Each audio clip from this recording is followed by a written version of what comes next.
అందరికీ నమస్కారం. బిందు వంటింటి రుచులు యూట్యూబ్ ఛానల్కు స్వాగతం.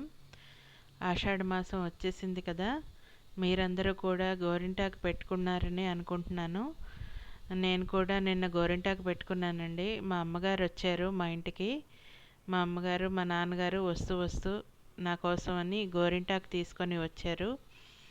మా అమ్మగారు నేను అన్ని పనుల్లో పడి నాకు మిక్సీ పట్టుకోవడం అవుతుందో అవదో అని కూడా మిక్సీ పట్టి మరీ వెళ్ళిపోయారు. గోరింటాకు పెట్టుకోమ్మా అని చెప్పి ఎంతో ప్రేమగా మిక్సీ పట్టేసి రెడీ చేసి మరీ వెళ్ళిపోయారు. ఈ విధంగా పండిందండి గోరింటాకు. ఈరోజు నేనేం వంట చేశానో కూడా మీకు చూపిస్తాను. కొంచెం పప్పు పెట్టుకున్నానండి. పప్పు కుక్కర్ ముందు పెట్టేసుకున్నాను.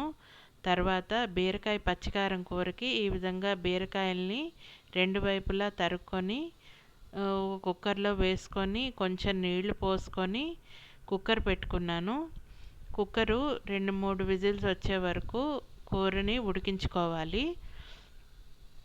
తర్వాత పచ్చికారానికి కొంచెం ధనియాలు, జీలకర్ర, కారం, రుచికి సరిపడా ఉప్పు, చిన్న అల్లం ముక్క ఇవన్నీ మిక్సీ పట్టుకొని కొంచెం పేస్ట్లా చేసుకోవాలి. తర్వాత ఒక మూకుట్లో నూనె వేసుకొని ఉడికించిన బీరకాయ ముక్కల్ని వేసుకోవాలి. ఇవి వేసుకొని కొంచెం ఫ్రై అయ్యాక మనం ముందుగా దంచి పెట్టుకున్న మసాలాని, అదే కారం, ధనియాలు, జీలకర్ర మసాలా దంచి పెట్టుకున్నాం కదా, అది ఈ కూరలో వేసుకొని అంతా బాగా కలుపుకుంటే బీరకాయ పచ్చికారం కూర రెడీ అయినట్టే.